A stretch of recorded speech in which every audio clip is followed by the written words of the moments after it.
Em 3 de agosto de 1872, na fazenda Flor da Serra, localizada a 52 quilômetros ao sul de Vassouras, no Vale do Paraíba, 17 pessoas testemunharam algo que deveria ter sido um assassinato.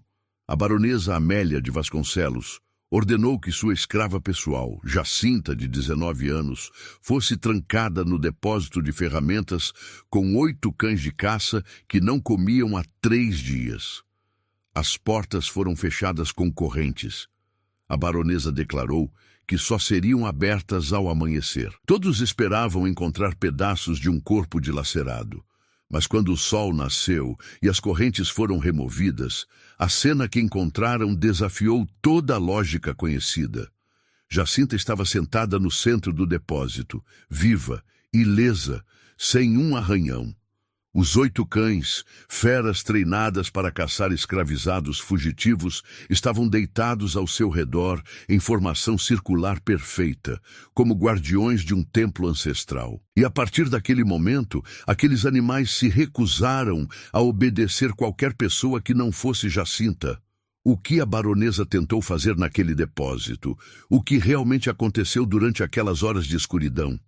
E como uma jovem escrava transformou seu próprio instrumento de execução na arma mais poderosa da fazenda?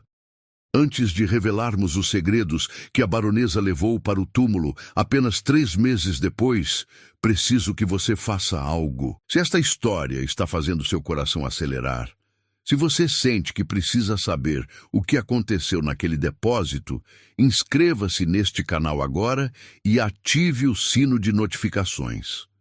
Este canal desenterra as histórias que tentaram apagar da história do Brasil, os eventos que foram deliberadamente excluídos dos livros, as verdades que famílias poderosas preferiram enterrar junto com seus mortos. E deixe nos comentários de qual estado ou cidade você está assistindo. Será que sua região esconde segredos parecidos? Será que em algum casarão antigo da sua cidade aconteceram horrores semelhantes que nunca foram contados? Comente agora, porque cada visualização, cada comentário, cada compartilhamento ajuda a trazer essas vozes silenciadas de volta à luz.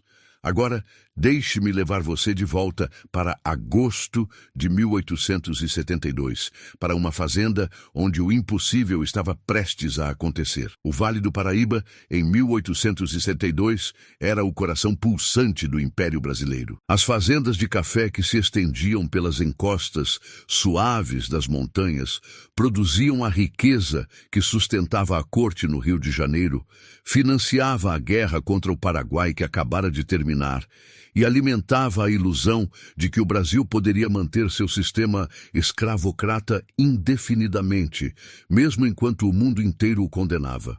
A terra era vermelha e fértil, manchada de roxo pelos grãos de café que caíam durante a colheita. O ar carregava permanentemente o aroma de café, secando nos terreiros, misturado com o cheiro de suor humano, esterco de mula e a fumaça doce da cana queimada nas propriedades vizinhas que ainda mantinham pequenos engenhos. A fazenda Flor da Serra ocupava 2.400 alqueires de terra, aproximadamente 5.800 hectares, que se estendiam desde as margens lodosas do rio Paraíba do Sul até os contrafortes da Serra da Mantiqueira. A Casa Grande era uma construção imponente de 3 andares, erguida em 1847, com tijolos importados do Porto e telhas de Marsella.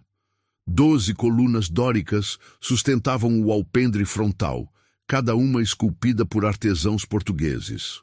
As janelas eram protegidas por rótulas de madeira trabalhada, permitindo que as mulheres da família observassem o movimento da fazenda sem serem vistas. No interior, pisos de jacarandá polido refletiam a luz das araras de cristal da Boêmia. Móveis austríacos dividiam espaço com peças brasileiras de vinhático.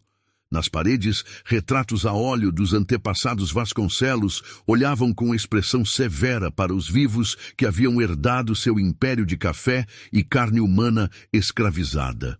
Atrás da casa grande, separada por 50 metros de jardins formais, com roseiras importadas e fontes de mármore, ficava a senzala. Não uma construção única, mas um complexo de 6 edifícios de pau a pique dispostos em forma de U, cada um abrigando 20 a 25 pessoas. No total, 143 almas viviam naqueles cubículos sem janelas, dormindo em esteiras de palha, acordando antes do sol, trabalhando até depois do anoitecer. Entre a casa grande e a senzala, estrategicamente posicionado para vigiar ambos, ficava o depósito de ferramentas onde tudo começaria. Uma construção robusta de madeira de lei, com teto de 2 águas, trancas de ferro forjado e um único respiradouro estreito próximo ao telhado. Dentro, organizadas com precisão militar, ficavam as ferramentas que mantinham a fazenda funcionando. Enxadas, foices, machados, serras, correntes, grilhões. E também 8 canis de madeira onde dormiam os cães de caça do barão. Os cães eram mestiços de raças europeias, cruzamentos deliberados entre bloodhounds ingleses e dogos alemães, criados especificamente para farejar e caçar seres humanos. Seus nomes eram brutais e funcionais: rasgador, mordedor, estraçalha, sangue, morte, caçador, açoite e corrente. Eram alimentados com carne crua 2 vezes ao dia e treinados desde filhotes para associar o cheiro de pessoas negras com presas a serem perseguidas. O feitor Mor, um homem chamado Sebastião Ferreira, havia desenvolvido um método específico. Permitia que os cães perseguissem escravizados escolhidos em caçadas de treino, onde a vítima recebia 10 minutos de vantagem antes de os animais serem soltos. Os cães sempre alcançavam sua presa, sempre, e quando alcançavam, eram treinados para derrubar, segurar, mas não matar, a menos que recebessem o comando específico. Esse controle tornava-os ainda mais aterrorizantes. A pessoa perseguida sabia que sua vida dependia inteiramente da vontade de Sebastião ou do barão. O barão Henrique de Vasconcelos havia recebido seu título em 1868, concedido por Dom Pedro II em reconhecimento aos serviços prestados ao desenvolvimento agrícola do Império. Na prática, isso significava que ele havia produzido café suficiente, contribuído impostos suficientes e feito empréstimos suficientes ao governo imperial para comprar sua entrada na nobreza. Aos 54 anos, era um homem alto e magro, de costeletas grisalhas bem aparadas e olhos azuis desbotados que raramente piscavam quando fixavam alguém. Vestia-se sempre de preto, mesmo no calor sufocante do verão no Vale do Paraíba, como se estivesse em luto permanente. Talvez estivesse. Ele havia perdido 3 filhos na infância para a febre amarela, 2 em acidentes, e sua primeira esposa no parto que matara o 6º filho. Dos 7 filhos que gerara, apenas 2 sobreviveram: Rodrigo, de 28 anos, e Adelaide, de 23. Mas era sua segunda esposa, a baronesa Amélia, quem dominava verdadeiramente a fazenda Flor da Serra.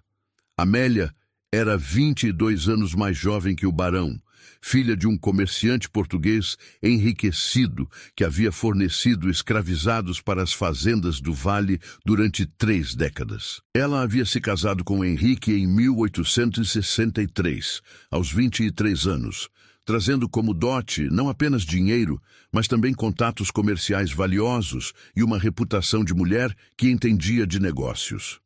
Aos 32 anos, em 1872, Amélia era uma mulher de beleza severa, cabelos castanho escuros sempre presos em coques apertados, pele muito clara que ela protegia obsessivamente do sol com chapéus de abas largas e luvas até os cotovelos, lábios finos que raramente sorriam. Seus olhos eram sua característica mais marcante, quase negros, com uma qualidade penetrante que fazia as pessoas desviarem o olhar. Amélia tinha obsessões específicas. A primeira era a limpeza. Ela exigia que todos os pisos da casa grande fossem lavados 2 vezes ao dia, que as roupas de cama fossem trocadas diariamente, que nenhum grão de poeira pousasse sobre os móveis. Suas escravas domésticas viviam em terror constante de deixar alguma imperfeição visível. A segunda obsessão era a ordem. Tudo na casa grande tinha seu lugar exato, e ai de quem movesse algo sem permissão. Ela mantinha inventários escritos de cada objeto, cada peça de porcelana, cada talheres de prata, verificando-os pessoalmente toda semana. A terceira obsessão, e a mais perigosa, era controle absoluto sobre todos ao seu redor. Amélia não tolerava desobediência de qualquer tipo, não importava quão pequena. Uma palavra murmurada muito baixa, um olhar que ela interpretasse como desrespeitoso, um movimento que parecesse hesitante, tudo isso podia desencadear punições elaboradas e cruéis. Jacinta havia entrado na vida da baronesa em janeiro de 1871, comprada em leilão no mercado de Vassouras por 800 mil réis, um preço extraordinariamente alto para uma jovem de 17 anos sem habilidades especiais aparentes. Mas Amélia tinha seus motivos. Jacinta era excepcionalmente bonita, com pele da cor de canela escura, olhos amendoados que pareciam ver através das pessoas e uma postura ereta que nenhuma quantidade de brutalidade conseguira quebrar. Mais importante, Jacinta vinha com documentação completa, rastreável até sua chegada ao Brasil. Sua avó, uma mulher chamada Querinde, havia sido capturada na região de Oió, no atual território da Nigéria, e trazida ao Brasil em 1822, no último grande carregamento legal de africanos antes da proibição do tráfico. Querinde havia dado à luz uma filha, Abeni, em 1835. Abeni gerara Jacinta em 1854. Toda a linhagem estava registrada nos livros da fazenda, onde haviam vivido antes de serem vendidas separadamente. Amélia havia comprado Jacinta especificamente para ser sua escrava pessoal, substituindo uma mulher mais velha que havia cometido o erro de quebrar uma xícara de porcelana francesa. Jacinta seria treinada para atender cada capricho da baronesa, para antecipar suas necessidades antes mesmo de serem verbalizadas, para se tornar uma extensão perfeita da vontade de sua dona. E por 18 meses, Jacinta desempenhou esse papel com perfeição aparente. Ela acordava às 4 da manhã para preparar o banho da baronesa, aquecendo água em quantidades exatas, adicionando pétalas de rosa e óleos perfumados importados de Paris. Ela vestia Amélia, camada por camada, apertando o espartilho até que a cintura da baronesa medisse exatos 45 centímetros.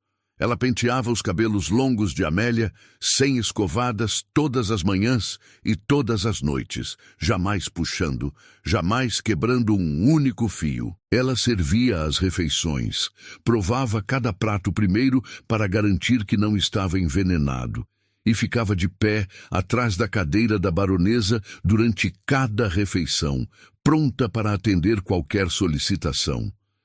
Mas Jacinta tinha um segredo. Várias, na verdade. Ela se lembrava da avó Querinde, que morrera quando Jacinta tinha 8 anos, mas não antes de transmitir conhecimentos que haviam sido preservados através de gerações. Querinde ensinara Jacinta cantos em Iorubá, a língua de seu povo. Não apenas palavras, mas melodias específicas, ritmos que carregavam poder. Querinde explicara que em sua terra, antes de ser capturada, ela havia sido iniciada nos mistérios de Oya, a senhora dos ventos e das tempestades, a guerreira que comandava os espíritos dos mortos e tinha domínio sobre todos os animais de caça. As canções que Querinde ensinou a Jacinta eram invocações, chamados que podiam alcançar a consciência dos animais e estabelecer vínculos mais profundos que qualquer treinamento humano. Jacinta nunca havia testado esse conhecimento.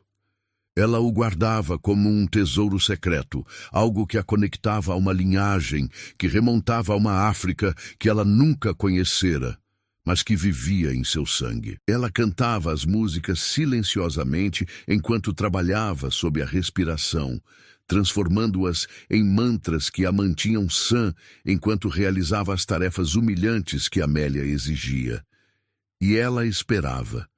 Esperava por um sinal, por um momento, por qualquer coisa que lhe dissesse que chegara a hora de usar o que sua avó lhe havia dado. O catalisador veio na forma de um colar. A baronesa Amélia possuía uma coleção de joias, avaliada em mais de 20 contos de réis, guardada em um cofre de ferro forjado no quarto principal.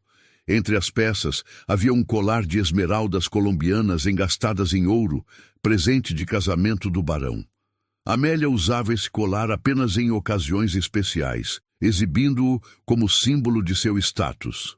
No dia 2 de agosto de 1872, ela decidira usá-lo para um jantar que ofereceria para o Visconde de Bananal e sua esposa, que visitavam a região. Ela ordenara que Jacinta o retirasse do cofre, limpasse cada pedra com um pano macio embebido em álcool e o colocasse sobre a penteadeira. Jacinta fizera exatamente conforme ordenado, mas quando Amélia foi se vestir para o jantar às 6 da tarde, o colar havia desaparecido. Simplesmente não estava mais sobre a penteadeira. Amélia procurou freneticamente, revirando gavetas, exigindo que Jacinta a ajudasse na busca. Nada. O colar havia evaporado. E a baronesa, com sua lógica implacável, chegou à única conclusão que fazia sentido para ela. Jacinta o havia roubado. Não importava que Jacinta nunca tivesse demonstrado qualquer interesse em objetos materiais. Não importava que ela não tivesse tido oportunidade de escondê-lo ou vendê-lo. Amélia decidira, e quando Amélia decidia algo, a realidade tinha que se curvar para se adequar à sua convicção. O jantar foi cancelado com desculpas inventadas. O barão Henrique foi informado do roubo e deu à esposa total autoridade para lidar com a situação como julgasse apropriado. Amélia mandou chamar o feitor Sebastião Ferreira e lhe deu instruções específicas. Jacinta seria despida, revistada completamente na frente de todas as outras escravas domésticas para humilhá-la publicamente. Seu pequeno baú de pertences seria esvaziado e cada item examinado. A senzala seria revistada de cima a baixo. E quando nada fosse encontrado, porque Amélia suspeitava que Jacinta havia sido esperta o suficiente para esconder o colar em algum lugar externo, ela seria punida de forma que nenhuma outra escrava jamais pensasse em roubar da baronesa. A revista aconteceu na cozinha da Casa Grande, com 6 escravas domésticas forçadas a assistir. Jacinta foi despida. Cada centímetro de seu corpo inspecionado por Amélia pessoalmente, procurando por qualquer sinal de onde o colar poderia estar escondido. Nada foi encontrado.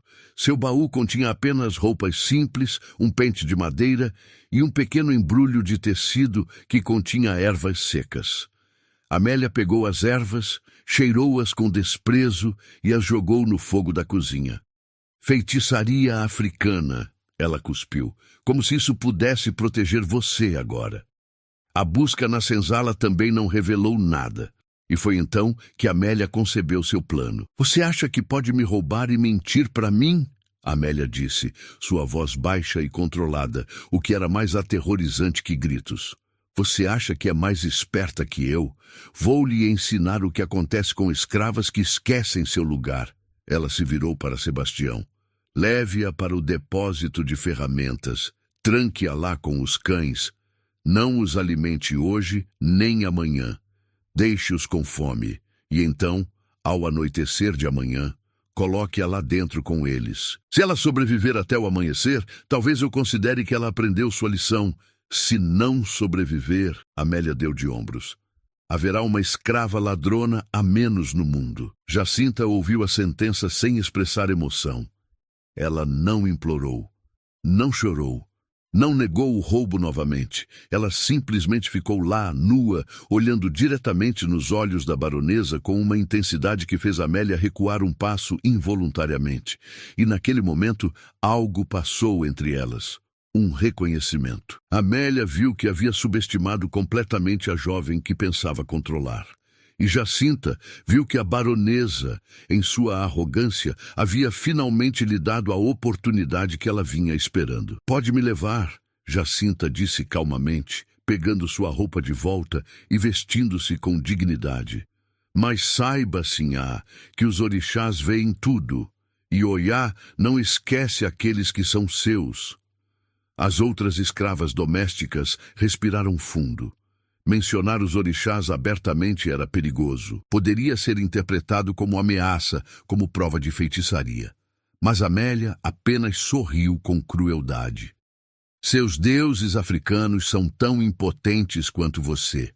Veremos o quanto eles podem fazer por você quando meus cães estiverem arrancando sua carne." Sebastião levou Jacinta imediatamente. Ele a trancou em uma pequena cela anexa à enfermaria da senzala, onde ela passaria as próximas 24 horas esperando. Mas antes de trancar a porta, ele se inclinou e sussurrou algo que a surpreendeu. "Minha mãe era africana, de Benguela. Ela me ensinou a respeitar o poder que vocês carregam. Se você tem alguma magia, menina, agora é a hora de usar." E então ele se foi, deixando Jacinta sozinha com seus pensamentos e suas memórias da avó Querinde. Jacinta não dormiu naquela noite. Ela sentou no chão de terra batida da cela e começou a cantar. Baixinho primeiro, quase inaudível, apenas movendo os lábios. As canções que Querinde lhe ensinara. Canções que chamavam Oiá, a mãe de Nove, a senhora dos ventos, a guerreira que nunca foi derrotada. Canções que pediam proteção, força e a capacidade de se comunicar com os animais de caça, que eram o domínio da orixá. Ela cantou através da noite, sentindo algo dentro dela despertar. Não era apenas memória. Era algo mais profundo, mais antigo, uma conexão que atravessava oceanos e séculos, ligando-a a uma terra que ela nunca vira, mas que reconhecia em seu sangue. Quando o sol nasceu no dia 3 de agosto, Jacinta estava pronta. Ela havia entrado em um estado de calma que beirava o transe. Suas mãos não tremiam. Seu coração batia devagar e constante.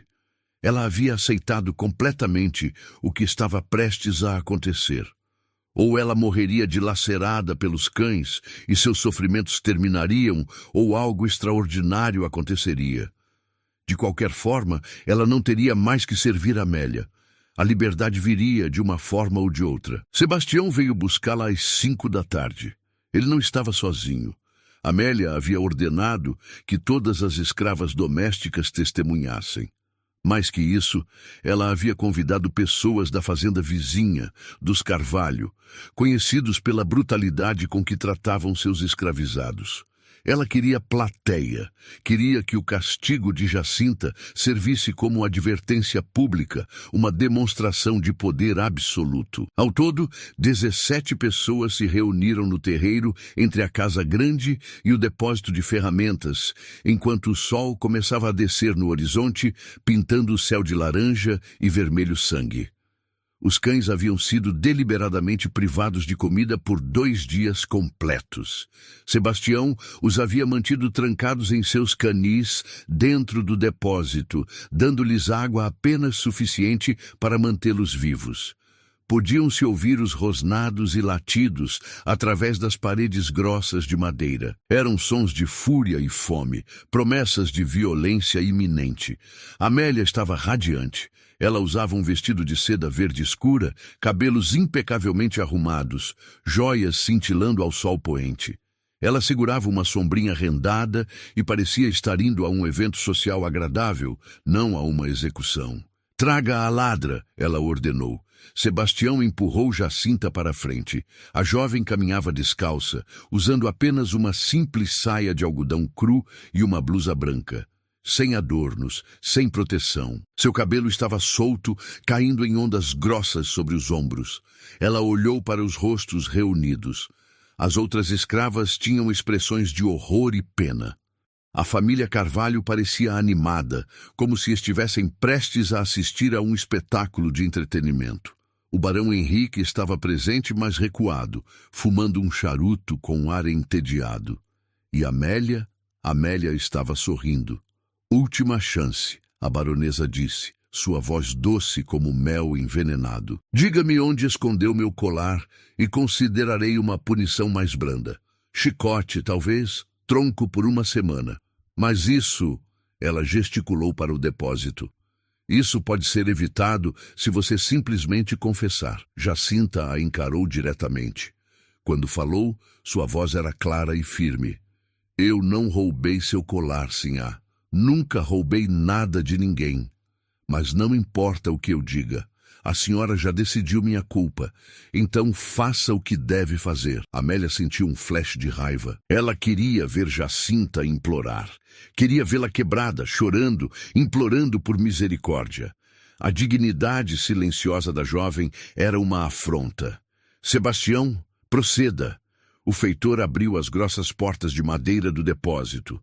O cheiro que saiu era forte, animal, mistura de pelo sujo, urina e algo mais primitivo. Rosnados imediatamente se intensificaram. Através da abertura, podiam-se ver os 8 canis, cada um contendo um cão agitado, arranhando as grades, espuma caindo de mandíbulas abertas, mostrando dentes amarelados e afiados. Entre, Sebastião disse a Jacinta, sua voz curiosamente gentil.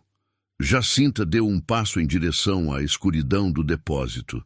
Então, ela parou e se virou para olhar Amélia uma última vez. A senhora me deu este destino, sinhá. Mas os orixás decidirão como ele termina. E quando eu sair dessas portas amanhã ao amanhecer, viva ou morta, saiba que tudo terá mudado. A senhora plantou o vento, prepare-se para colher a tempestade. E então ela entrou. Sebastião fechou as portas imediatamente. O som das trancas de ferro sendo colocadas foi final, absoluto. E então, um por um, Sebastião abriu os ferrolhos dos canis. Os cães começaram a sair. Através das frestas na madeira, as pessoas do lado de fora podiam ver sombras se movendo. Podiam ouvir as patas dos animais batendo no chão de madeira. Podiam ouvir rosnados, aumentando de intensidade. E então, inesperadamente, ouviram a voz de Jacinta. Ela estava cantando, não em português, em iorubá. As palavras eram estranhas, a melodia era hipnótica, subindo e descendo em padrões que pareciam mais antigos que a própria linguagem. O canto enchia o depósito, vazava pelas frestas, flutuava no ar do entardecer como fumaça. E, surpreendentemente, os rosnados dos cães mudaram. Ficaram menos agressivos, mais confusos, como se os animais não soubessem como reagir a esse som. Amélia franziu o senho. O que ela está fazendo? Feitiçaria, uma das escravas domésticas sussurrou. Ela está chamando os espíritos. Silêncio, Amélia berrou, mas ela própria parecia inquieta. O canto continuou. 5 minutos, 10, 15. As pessoas esperavam ouvir gritos, latidos frenéticos, os sons de ataque, mas nada disso aconteceu. O canto continuava interminável e os rosnados gradualmente diminuíram até cessarem completamente. E então, após aproximadamente 20 minutos, o canto também parou. Silêncio total caiu sobre o depósito. O que aconteceu? A senhora Carvalho perguntou nervosamente. Ela está morta? Amélia se aproximou das portas, pressionando o ouvido contra a madeira. Nenhum som, nenhum movimento. Abra! Ela ordenou. Sebastião hesitou. Baronesa, se os cães a mataram, eles ainda estarão em frenesia alimentar. Qualquer um que abrir essas portas... Eu disse, abra. Sebastião suspirou e começou a remover as trancas. As pessoas recuaram instintivamente. Ele puxou uma das portas lentamente, apenas uma fresta, pronto para fechá-la rapidamente se necessário. Luz do entardecer invadiu o interior escuro do depósito, e todos viram. Jacinta estava sentada no chão de terra, no centro exato do espaço. Suas pernas estavam cruzadas, mãos repousando sobre os joelhos, cabeça erguida, olhos fechados. Ela parecia estar meditando ou em transe profundo, e ao seu redor, formando um círculo perfeito, estavam os 8 cães. Não estavam atacando, não estavam comendo. Estavam deitados, cada um com a cabeça repousando sobre as patas dianteiras, olhos fixos em Jacinta com algo que parecia reverência. Quando a luz entrou, nenhum dos cães se moveu. Nenhum sequer olhou para as portas ou para as pessoas do lado de fora. Impossível, Amélia sussurrou. Ela abriu mais a porta, expondo totalmente a cena. Jacinta abriu os olhos lentamente. Ela olhou para Amélia através da distância. E então ela sorriu. Não um sorriso de desafio, mas de compreensão profunda. Eu lhes disse, sinhá. Os orixás decidiram. Ela ficou em pé com movimentos fluidos. Os cães imediatamente levantaram as cabeças, mas não saíram de suas posições. Jacinta caminhou entre eles, colocando a mão na cabeça de cada animal ao passar. Suas caudas começaram a abanar. Quando ela chegou à porta, todos os 8 cães se levantaram e a seguiram, formando uma procissão ordenada atrás dela. O terror que tomou conta das pessoas reunidas era palpável. Escravas domésticas recuaram, murmurando orações. A família Carvalho deu passos para trás, a senhora Carvalho fazendo o sinal da cruz repetidamente. Sebastião ficou paralisado, boca aberta. E Amélia ficou branca como cera, suas mãos apertando a sombrinha até seus nós dos dedos ficarem brancos. "O que você fez?"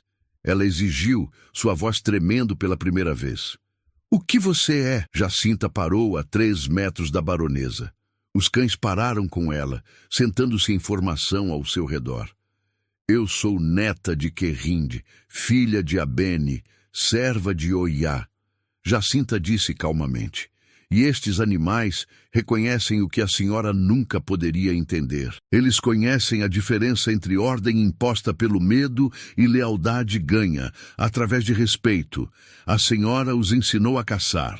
Minha avó me ensinou a falar com suas almas." Ela deu mais um passo em direção a Amélia. Os cães se moveram com ela. "E agora, sinhá, temos um problema. A senhora tentou me matar. Os orixás não permitiram, mas segundo as leis do império, eu ainda sou sua propriedade. Então me diga, o que fazemos agora?"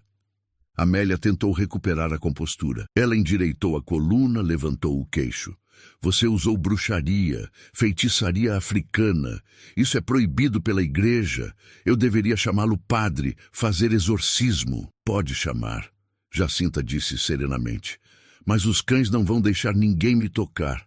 Tente." Como para demonstrar, Sebastião se aproximou cautelosamente. Imediatamente, Rasgador, o maior dos cães, rosnou baixo, um som de advertência pura. Sebastião parou.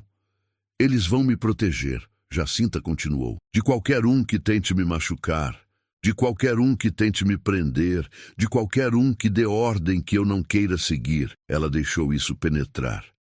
"Então repito minha pergunta, sinhá. O que fazemos agora?" O silêncio que se seguiu foi quebrado pelo barão Henrique. Ele havia se aproximado durante a conversa, estudando a situação com seus olhos calculistas. "Isto é extraordinário", ele disse, sua voz carregando não medo, mas fascínio. "Amélia, minha cara, parece que subestimamos nossa Jacinta." Ele circundou lentamente, mantendo distância respeitosa dos cães. "Esses animais são valiosos. Custaram uma fortuna para criar e treinar. E agora obedecem apenas a ela." Ele parou em frente a Jacinta. "Você é uma mulher notável, isso é claro. Henrique, ela usou bruxaria contra nós." Amélia protestou. "Ela precisa ser punida." "Punida como?" o barão perguntou razoavelmente. "Você acabou de tentar matá-la com nossos melhores cães de caça. Ela não apenas sobreviveu, mas os transformou em seus guardiões. Qualquer tentativa adicional de puni-la resultará apenas em mais humilhação para nós." Ele olhou pensativo para Jacinta. "Não, acho que precisamos de uma abordagem diferente." Ele se aproximou mais, ignorando o rosnado de aviso de sangue. "Jacinta, vou lhe fazer uma oferta. Continue trabalhando para minha esposa. Desempenhe suas funções conforme esperado. Não cause problemas, em troca não tentaremos separar você dos cães. Eles podem ficar com você." "E se eu recusar?" Jacinta perguntou. O barão sorriu friamente. Então eu queimo a senzala com todos dentro dela. Homens, mulheres, crianças, todos. Você pode ter 8 cães protegendo você, mas não pode proteger 143 pessoas simultaneamente. Então, ou você coopera, ou todos morrem. Sua escolha. Era chantagem brutal, e ambos sabiam disso. Jacinta olhou para as escravas domésticas reunidas, viu o medo em seus rostos e tomou sua decisão. Vou concordar com uma condição. Eu não sirvo mais a baronesa. Sirvo apenas a mim mesma. Morarei onde eu escolher. Farei as tarefas que escolher. E ninguém me dará ordens sobre o que fazer com meu corpo ou minha vida. Absolutamente não. Amélia gritou. Ela é minha escrava. Eu paguei por ela. E você tentou matá-la. Henrique apontou, invalidando qualquer contrato de propriedade. Francamente, Amélia, aceite a derrota. Nós perdemos esta batalha. Ele se virou para Jacinta. Muito bem. Você terá alojamento separado. A cabana ao lado da casa do feitor está vaga. É sua. Você não receberá ordens diretas. Mas espero que contribua para a fazenda de maneira útil. Esses cães podem ajudar a manter ordem, podem guardar propriedade. Você os usará para benefício da Flor da Serra. Desde que não sejam usados para perseguir pessoas, Jacinta contrapôs. O barão hesitou, depois assentiu lentamente. Desde que não sejam usados contra humanos. Concordo, era um armistício estranho, temporário, e todos sabiam disso. Mas naquele momento, com o sol se pondo completamente e escuridão envolvendo a fazenda, era o melhor acordo possível. Jacinta assentiu. Então aceito. Ela se virou e começou a caminhar em direção à cabana que acabara de lhe ser concedida. Os 8 cães a seguiram, uma procissão silenciosa e letal. As pessoas se afastaram para deixá-la passar, ninguém ousando ficar em seu caminho. Amélia assistiu ela ir, tremendo de raiva impotente. Quando Jacinta desapareceu na escuridão, a baronesa se virou para o marido. Você a deixou vencer. Eu evitei um desastre pior, Henrique corrigiu. E não acabou, Amélia. Longe disso. Temos tempo, temos recursos, temos aliados. Vamos descobrir como ela fez isso, e então vamos usar esse conhecimento, ou vamos destruí-la. Paciência, minha cara. Paciência. Mas enquanto ele dizia isso em seu coração, uma semente de dúvida havia sido plantada. Porque ele havia visto algo nos olhos de Jacinta que o perturbara profundamente. Não raiva, não medo, mas certeza absoluta. A certeza de alguém que sabia que a história estava do seu lado, que o tempo estava trabalhando a seu favor, que o sistema que os mantinha no poder já estava morrendo, e tudo que ela precisava fazer era esperar. Nos dias que se seguiram, a fazenda Flor da Serra caiu em uma rotina estranha e tensa. Jacinta estabeleceu-se em sua nova cabana, que era significativamente mais confortável que a senzala. Uma cama de verdade, uma mesa, uma cadeira, até uma pequena janela com venezianas. Os cães dormiam ao redor de sua cama, um anel vivo de proteção. Durante o dia, Jacinta circulava pela fazenda, aparentemente sem propósito, mas todos notavam que os cães exploravam tudo, farejando cada canto, cada pessoa, como se estivessem criando um mapa mental de todo o território. As outras pessoas escravizadas não sabiam como reagir a Jacinta. Alguns a viam como salvadora, alguém que finalmente havia desafiado os senhores e vencido. Outros a temiam, preocupados que sua presença trouxesse punições coletivas. Alguns tentaram se aproximar, fazer amizade, mas Jacinta permanecia distante, educada, mas fria. Ela parecia estar esperando algo, planejando algo, mas ninguém sabia o quê. Amélia, por sua vez, estava consumida por obsessão. Ela enviou carta a seu pai em Vassouras, pedindo que ele consultasse especialistas, qualquer um que entendesse de feitiçarias africanas. Ela convidou 3 padres diferentes para visitar a fazenda, pedindo exorcismos, bênçãos, qualquer coisa que pudesse quebrar o feitiço sobre os cães. Cada padre tentou se aproximar de Jacinta. Cada um foi bloqueado pelos animais, que formavam barreira impenetrável. Quando o terceiro padre insistiu, Mordedor avançou com um latido ensurdecedor, fazendo o homem cair de costas em terror. Depois disso, nenhum padre concordou em retornar. Então, Amélia tentou abordagem diferente. Ela trouxe um curandeiro, um homem mestiço, que afirmava conhecer tanto medicina europeia quanto práticas indígenas e africanas. Ele examinou Jacinta à distância, conversou com as outras pessoas escravizadas e finalmente deu seu veredicto. Esta mulher carrega axé poderoso, ele disse, usando o termo que fez Amélia franzir a testa. Energia espiritual. Está conectada a forças que transcendem este mundo. Os cães não estão enfeitiçados. Eles reconheceram algo nela que é mais profundo que treinamento, mais antigo que suas ordens. Você não pode quebrar isso com rezas ou ervas. Pode apenas esperar que ela morra naturalmente, ou ele hesitou. Ou o quê? Amélia exigiu. Ou você a mata de forma que ela não veja vindo. Veneno na comida, tiro à distância, algo rápido, antes que os cães possam reagir. O curandeiro partiu com pagamento generoso. Amélia considerou suas palavras cuidadosamente. Ela não era assassina, não diretamente, mas ela era pragmática. Se Jacinta representava ameaça que não podia ser controlada, então Jacinta precisava ser eliminada. Ela começou a planejar, mas o que Amélia não sabia era que Jacinta estava planejando também, e que os cães, com seus sentidos aguçados, detectavam cada mudança no comportamento da baronesa, cada conspiração sussurrada, cada intenção maliciosa. Eles reportavam tudo a Jacinta, não através de palavras, mas através de comportamento. Quando Amélia se aproximava da cozinha onde a comida de Jacinta era preparada, Rasgador começava a rosnar baixo. Quando Sebastião limpava um rifle por ordem da baronesa, Caçador ficava inquieto, postando-se entre Jacinta e qualquer linha de visão externa.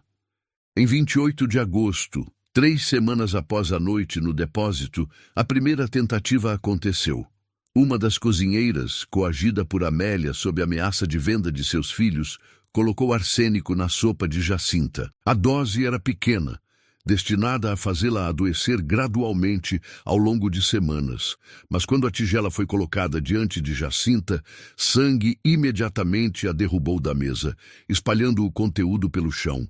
Jacinta olhou para a sopa derramada, depois para a cozinheira que estava pálida e tremendo. "Quem mandou você fazer isso?" Jacinta perguntou calmamente. A mulher começou a chorar. A baronesa. Ela disse que mataria meus filhos se eu não fizesse. Por favor, não me entregue. Por favor. Jacinta sentiu raiva surgir, mas a conteve. Não era culpa desta mulher, era a Amélia. Sempre Amélia. Vou fingir que isso nunca aconteceu, Jacinta disse. Mas diga à baronesa que seus truques não funcionarão. Os cães sabem, eles sempre saberão. A cozinheira fugiu. E quando Amélia ouviu o relato, jogou uma xícara de chá contra a parede em frustração.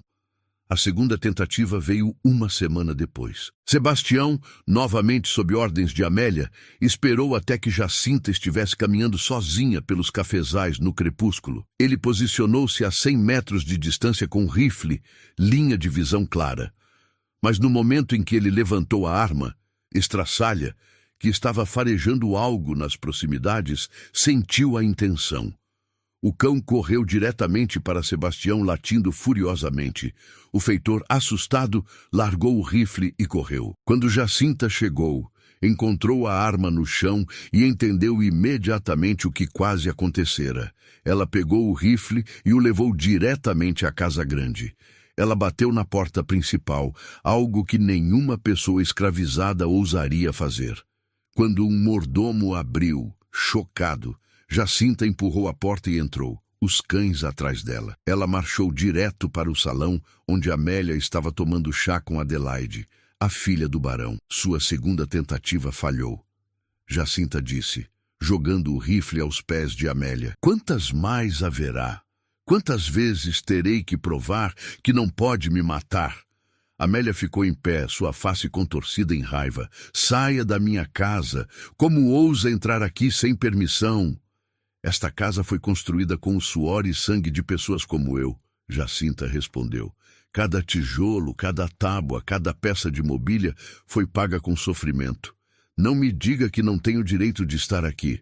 Adelaide, que havia observado tudo em silêncio, de repente falou. Mãe, talvez devêssemos reconsiderar nossa abordagem.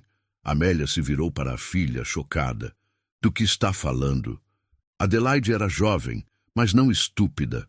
Ela havia observado Jacinta cuidadosamente nas últimas semanas. Estamos fazendo uma inimiga de alguém que poderia ser aliada. Jacinta tem poder, poder real. E estamos desperdiçando, tentando destruí-la, quando poderíamos estar usando isso para nosso benefício. Ela olhou para Jacinta. Você quer liberdade. Queremos ordem e produtividade na fazenda. Há uma forma de ambas conseguirmos o que querem. Adelaide, você enlouqueceu? Amélia sibilou. Ela é uma escrava. Ela não é mais uma escrava comum, Adelaide contrapôs. E fingir que é só nos torna ridículos. Precisamos adaptar. Ela se aproximou de Jacinta. Aqui está a minha proposta. Você nos ajuda a manter a fazenda funcionando eficientemente. Usa seus cães para prevenir fugas, para manter segurança. Em troca, nós paramos de tentar matá-la. E quando a lei do ventre livre for finalmente aprovada, ajudamos você a conseguir a alforria formal. Jacinta estudou Adelaide cuidadosamente. A jovem tinha olhos inteligentes, calculistas. Ela não estava oferecendo isso por bondade, mas por pragmatismo. E quanto à sua mãe? Minha mãe aprenderá a aceitar a realidade. Adelaide disse firmemente, lançando olhar para Amélia, que não admitia argumento. Amélia, encurralada por sua própria filha, ficou em silêncio furioso. Jacinta considerou. Não era liberdade verdadeira, mas era melhor que viver sob constante ameaça de assassinato, e lhe dava tempo, tempo para planejar, tempo para fortalecer suas conexões, tempo para esperar a abolição que ela sabia, em seu coração, que eventualmente viria. Muito bem, ela finalmente disse, mas com uma condição adicional. Nenhuma pessoa desta fazenda será mais punida com cães. Não mais caçadas, não mais perseguições. Os cães trabalham para proteger a propriedade de ameaças externas, não para aterrorizar os que vivem aqui. Adelaide assentiu. Concordo. Alguém mais tem objeções? Ela olhou para a mãe com desafio. Amélia, derrotada, virou e saiu da sala sem uma palavra. Mas todos sabiam que Amélia não havia aceitado. Ela apenas estava recuando temporariamente, reagrupando, planejando sua próxima jogada. E assim começou o estranho equilíbrio de poder na fazenda Flor da Serra. Jacinta não era mais escrava, mas também não era livre. Ela ocupava espaço liminar, nem propriedade, nem pessoa autônoma. Os cães patrulhavam as fronteiras da fazenda, mantinham observadores externos afastados, mas nunca mais perseguiram alguém tentando escapar. Na verdade, Jacinta secretamente ajudava fugitivos, dando-lhes comida, orientação sobre rotas seguras e garantindo que os cães não os denunciassem. Semanas se tornaram meses. Setembro passou. Outubro. As chuvas de primavera chegaram em novembro, transformando os caminhos de terra em lama vermelha. E então, no dia 12 de novembro de 1872, tudo mudou novamente. Foi Adelaide quem encontrou. Ela estava procurando por um xale que havia perdido dias antes, revirando gavetas no quarto da mãe, enquanto Amélia estava visitando uma fazenda vizinha. No fundo de uma gaveta de roupas íntimas, sob lenços de renda, ela encontrou uma pequena caixa de veludo. Curiosa, abriu. Dentro estava o colar de esmeraldas, o colar que Amélia afirmara que Jacinta havia roubado, o colar que havia sido o pretexto para todo o horror que se seguiu. Adelaide ficou olhando para ele, sua mente correndo. Sua mãe havia mentido, havia fabricado o roubo, havia condenado Jacinta à morte por um crime que nunca aconteceu. Por quê? E então ela lembrou. Naquela noite, quando o colar desapareceu, Amélia estava nervosa por causa do jantar com o Visconde de Bananal.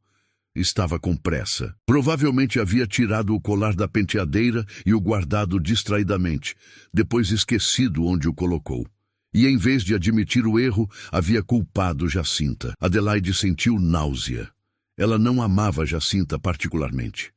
Para ela, pessoas escravizadas eram ferramentas, recursos a serem gerenciados, mas ela valorizava honra, ordem, razão. E o que sua mãe havia feito era desonroso, caótico, irracional. Ela pegou o colar e foi diretamente à cabana de Jacinta. Bateu na porta. Quando Jacinta abriu com os 8 cães atrás dela, Adelaide estendeu o colar. Você não roubou isso, ela disse simplesmente. Minha mãe esqueceu onde o guardou e culpou você. Sinto muito.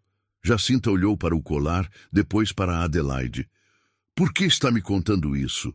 Porque você merece saber a verdade e porque minha mãe precisa ser responsabilizada. Adelaide hesitou. Ela tentou matá-la por nada. Isso não está certo mesmo pelos padrões desta casa. Jacinta sentiu algo quebrar dentro dela.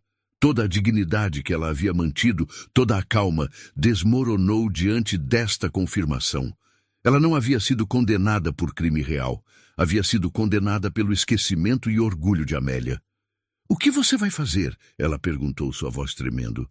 Vou confrontá-la, vou fazê-la admitir o que fez e vou exigir que ela lhe peça desculpas publicamente. Adelaide endireitou os ombros. Pode não significar muito vindo de alguém como ela, mas é o mínimo que você merece. Jacinta assentiu lentamente. Agradeço a você por isso, mas Adelaide, seja cuidadosa. Sua mãe não aceita bem ser contrariada. Adelaide sorriu amargamente. Eu sei, mas chega. Alguém nesta família precisa ter integridade. O confronto aconteceu naquela noite, durante o jantar. Adelaide, Henrique, Amélia e Rodrigo estavam sentados à mesa quando Adelaide colocou o colar no centro, entre os pratos de sopa. Mãe, você gostaria de explicar como o colar que Jacinta supostamente roubou estava em sua gaveta? O silêncio foi absoluto. Amélia empalideceu. Henrique olhou do colar para a esposa, compreensão surgindo em seus olhos. Rodrigo, que havia estado ausente durante a maior parte do drama com Jacinta, ficou confuso. Onde você encontrou isso? Amélia finalmente perguntou. Em seu quarto, no fundo da gaveta de lenços. Você o guardou e esqueceu. Então, condenou Jacinta à morte para esconder seu próprio erro. Adelaide estava tremendo de raiva. Você quase matou uma mulher inocente porque não podia admitir que havia cometido um erro. Como pode viver consigo mesma? Amélia ficou em pé violentamente, derrubando a cadeira.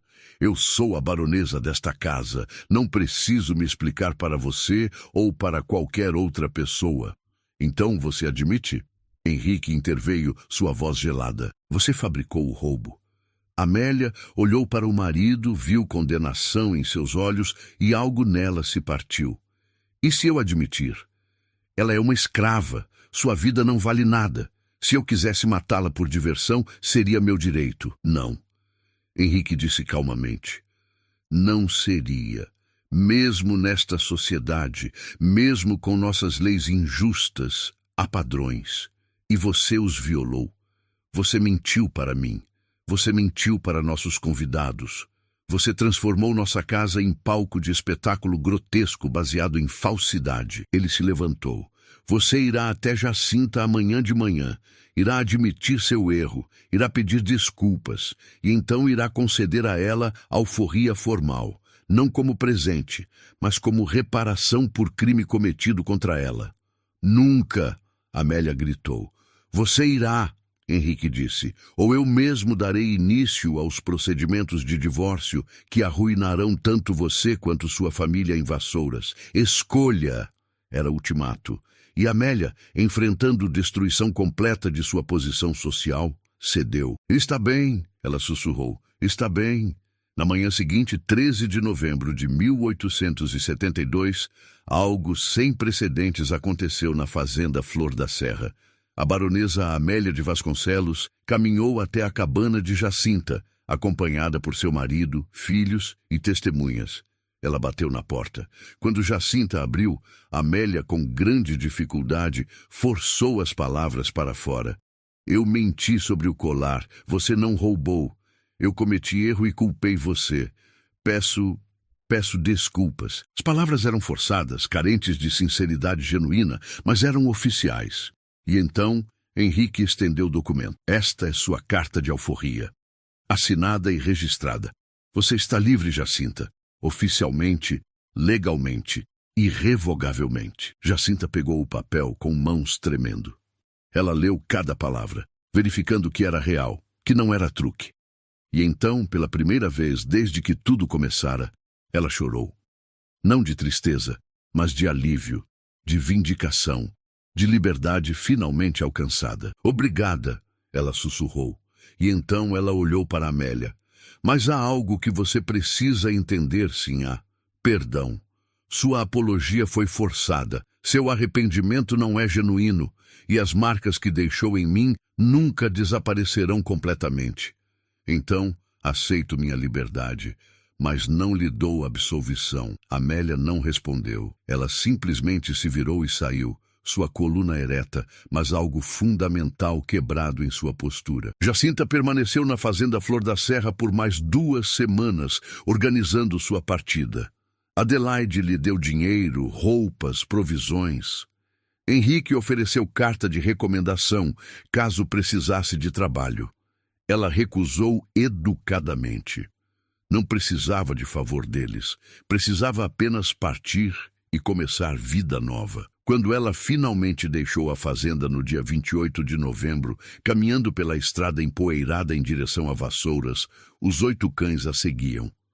Ela não os havia convocado. Ela não lhes dera ordem, mas eles escolheram ir com ela, porque o vínculo que haviam formado naquela noite no depósito era mais forte que qualquer treinamento, mais profundo que instinto. As pessoas que a viram passar contaram histórias depois.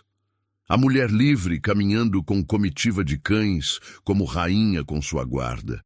Ela foi vista em Vassouras, depois em Barra do Piraí, depois rumores a colocaram mais ao sul, em direção a São Paulo. E então ela desapareceu dos registros oficiais. Mas tradições orais, em comunidades quilombolas próximas, contam história diferente. Dizem que Jacinta fundou o terreiro de Candomblé em local escondido nas montanhas. Dizem que ela se tornou mãe de santo respeitada, curando doentes, aconselhando os perdidos, protegendo os fugitivos.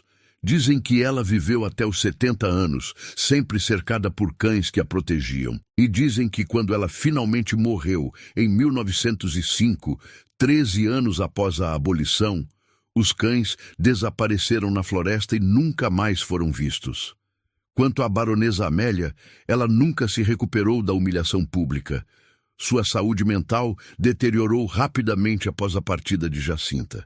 Ela começou a ter alucinações, dizendo ver cães nos corredores da Casa Grande, ouvindo cantos em língua estranha à noite. Em junho de 1873, apenas 7 meses após dar alforria a Jacinta, Amélia foi encontrada morta em seu quarto.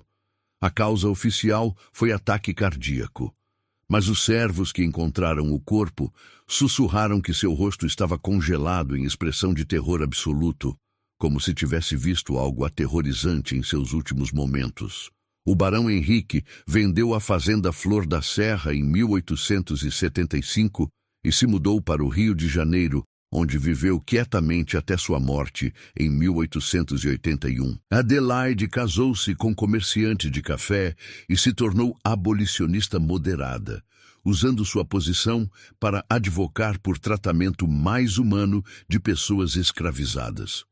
Rodrigo morreu na Guerra do Paraguai em 1870, antes de todo o drama com Jacinta. E Sebastião, O feitor que havia sussurrado encorajamento para Jacinta naquela noite terrível conseguiu sua própria alforria em 1884 e passou seus últimos anos trabalhando com Irmandade de Nossa Senhora do Rosário dos Homens Pretos em Vassouras, ajudando outros libertos a se estabelecerem. Os registros oficiais da fazenda Flor da Serra, agora arquivados no Museu do Vale do Paraíba, em Vassouras, fazem apenas breve menção à escrava Jacinta, alforriada em novembro de 1872. Não há menção aos cães. Não há menção ao depósito. Não há menção a qualquer coisa incomum. É como se todo o evento tivesse sido cuidadosamente apagado, sanitizado, reduzido a nota de rodapé em livro de contabilidade. Mas a história sobreviveu. Em canções de candomblé, em histórias contadas por avós a netos, em memórias de comunidades que se lembram quando uma jovem desafiou o sistema que deveria tê-la destruído e venceu. Há registro em arquivo da Diocese de Valença, datado de 1898, de padre visitando terreiro de candomblé clandestino para tentar converter os pagãos. Ele descreveu mulher de meia idade, aproximadamente 45 anos, cercada constantemente por cães numerosos, que lidera rituais em língua africana com grande autoridade. O padre não registrou o nome dela, mas a descrição corresponde, e a data corresponde. Jacinta teria 44 anos em 1898. Existe também daguerreótipo na coleção particular de família em São Paulo. A foto, tirada em algum momento da década de 1880, mostra a mulher negra de pé em frente à casa simples de madeira. Ela usa roupas brancas, colares de contas e expressão de serenidade profunda. Aos seus pés, parcialmente visíveis na borda da imagem, estão pelo menos 4 cães de grande porte. No verso da foto, escrito em letra cursiva desvanecida, estão as palavras: Mãe Jacinta, Guardiã das Florestas, 1883. Se é a mesma Jacinta, a foto confirmaria que ela sobreviveu, prosperou e manteve seus companheiros caninos por pelo menos uma década após deixar Flor da Serra. Há também testemunho oral coletado em 1952 por pesquisador folclorista. Ele entrevistou mulher de 93 anos chamada Benedita, que afirmou ser neta de Jacinta. Benedita contou que sua avó falara frequentemente sobre noite em que Oia enviou seus mensageiros para salvá-la das mandíbulas da morte. Segundo Benedita, Jacinta explicara que o que aconteceu no depósito não foi feitiçaria, no sentido que brancos entendiam, mas comunicação espiritual profunda. Os cães reconheceram nela alguém que carregava axé de Oiá, e escolheram servi-la porque era destino deles, escrito antes mesmo de nascerem. Mas talvez o registro mais perturbador seja a carta encontrada nos arquivos pessoais de Adelaide de Vasconcelos, doados à Biblioteca Nacional em 1934. A carta é datada de dezembro de 1872, um mês após Amélia ter concedido alforria a Jacinta. É endereçada à amiga em São Paulo e contém passagem reveladora. Minha mãe está piorando. Ela jura que vê os cães em sua porta todas as noites esperando. Diz que eles vieram buscá-la para levá-la ao julgamento. Tentei assegurar que Jacinta partiu e levou todos os cães consigo, mas ela não acredita. Começo a temer que culpa do que fez a Jacinta tenha quebrado algo fundamental em sua mente. Talvez seja assim que consciência funciona, quando finalmente não pode mais ser suprimida. Torna-se monstro que nos devora por dentro.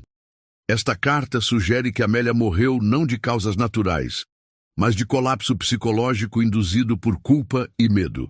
E isso talvez seja a vingança mais poética de todas. Jacinta não precisou matar Amélia. A própria consciência da baronesa fez isso por ela. O mistério central desta história permanece. O que realmente aconteceu naquele depósito? Jacinta realmente tinha capacidade sobrenatural de se comunicar com animais? Os cães foram dominados por força espiritual genuína? Ou havia explicação mais mundana? Alguma técnica de adestramento esquecida? Algum conhecimento que se perdeu com o tempo? Os céticos argumentam que deve ter havido truque, que talvez Jacinta tivesse levado comida escondida, que tivesse subornado os cães de alguma forma, mas testemunhas relataram que ela foi revistada completamente antes de entrar no depósito. Não havia lugar onde pudesse esconder carne ou qualquer substância que acalmaria cães famintos. Outros sugerem que os cães simplesmente não estavam tão famintos quanto Amélia acreditava, que Sebastião secretamente os alimentara porque sentia pena de Jacinta. Mas Sebastião negou isso em testemunho dado anos depois à abolicionista visitante. Ele jurou que os cães não haviam comido por 2 dias completos, que estavam genuinamente ferozes quando Jacinta entrou no depósito. Há também teorias sobre feromônios, sobre Jacinta ter produzido algum cheiro químico que confundiu instintos predatórios dos cães. Mas isso não explicaria lealdade duradoura dos animais, que persistiu por décadas. A explicação mais plausível, pelo menos para aqueles dispostos a considerar dimensões espirituais, é que Jacinta realmente possuía dom. Que o conhecimento transmitido por Querinde, preservado através de gerações, era real.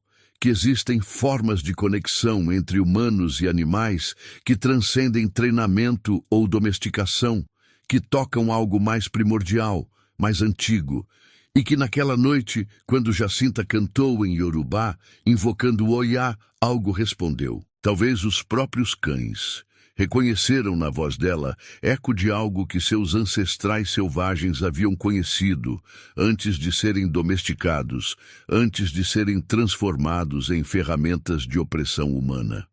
O que sabemos com certeza é que 8 cães treinados para matar escolheram proteger em vez disso. Que mulher jovem condenada à morte não apenas sobreviveu, mas transformou o instrumento de sua execução em meio de sua libertação. E que sistema construído sobre premissa de que alguns humanos poderiam possuir outros, controlar outros absolutamente, foi desafiado por momento de conexão genuína entre alma humana e espíritos animais. A fazenda Flor da Serra não existe mais. O local onde ficava é agora pequeno vilarejo chamado Santo Antônio do Córrego, habitado por descendentes de pessoas que foram escravizadas naquela propriedade. A Casa Grande foi demolida em 1923. As senzalas desapareceram décadas antes, mas há uma construção que permanece. Um pequeno santuário de pedra na beira da estrada, construído em 1910 por comunidade local. Dentro, a imagem de Nossa Senhora Aparecida, padroeira do Brasil. Mas ao redor da imagem, entalhadas na pedra, estão figuras de 8 cães sentados em círculo, e placa de bronze instalada em 1958 lê: em memória daqueles que sofreram aqui e daquela que venceu. A população local sabe a quem o santuário realmente homenageia. E todo dia 3 de agosto, aniversário da noite no depósito, pessoas vêm deixar oferendas. Não apenas flores e velas, mas também tigelas de comida para cães.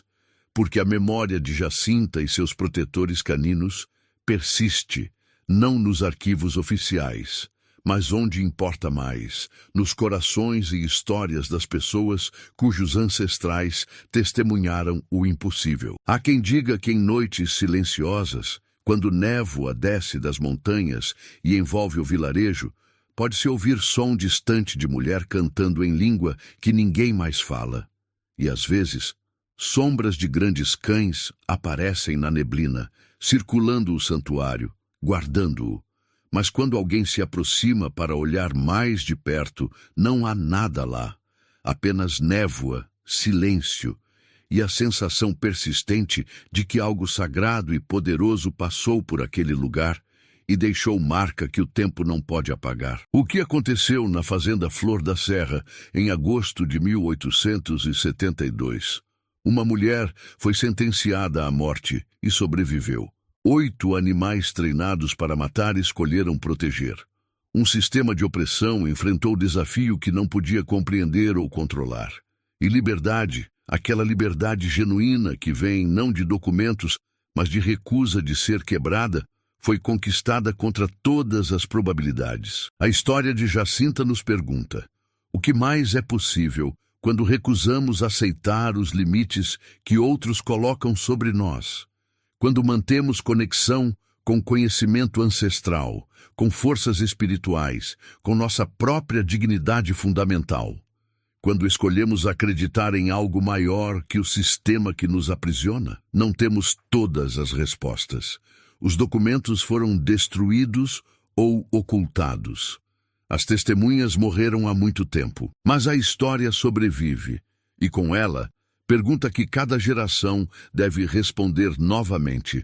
Quando confrontados com injustiça absoluta, com ameaça de destruição completa, onde encontramos nossa força para resistir? Jacinta encontrou a sua em canções que sua avó lhe ensinou, em fé nos orixás, em conexão com criaturas que deveriam tê-la matado, mas escolheram amá-la. E nisso há algo profundamente verdadeiro sobre resiliência humana, sobre poder de tradições preservadas através de gerações, sobre recusa de ser silenciado, mesmo quando cada força ao seu redor exige seu silêncio. O que você acha desta história?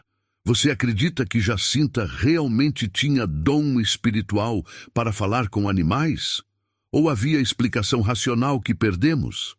E mais importante, o que essa história nos ensina sobre resistência, sobre sobrevivência, sobre transformar armas de opressão em ferramentas de libertação? Deixe suas reflexões nos comentários. Compartilhe de qual estado ou cidade você está assistindo. E se conhece histórias semelhantes de sua região, histórias de pessoas escravizadas que desafiaram o sistema de formas extraordinárias, conte-nos. Essas histórias precisam ser preservadas, passadas adiante, lembradas. Se este relato tocou você, se fez pensar sobre poder, justiça e capacidade humana de resistir ao insuportável, inscreva-se neste canal. Ative as notificações. Compartilhe com alguém que valoriza a história real, não sanitizada, não simplificada, mas contada com toda a sua complexidade e poder. Porque cada visualização, cada comentário, cada compartilhamento é ato de resistência contra esquecimento. É forma de garantir que Jacinta e milhares como ela não sejam reduzidas a notas de rodapé em livros de contabilidade, mas sejam lembradas como pessoas completas, complexas, poderosas que foram. O próximo vídeo que estou preparando é ainda mais perturbador, ainda mais profundamente enterrado nos arquivos que tentaram escondê-lo.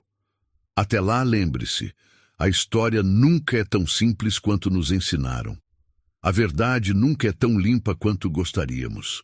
E as pessoas que foram silenciadas sempre encontram formas de falar, mesmo séculos depois, através de histórias que se recusam a morrer. Nos vemos no próximo mistério esquecido do Brasil imperial.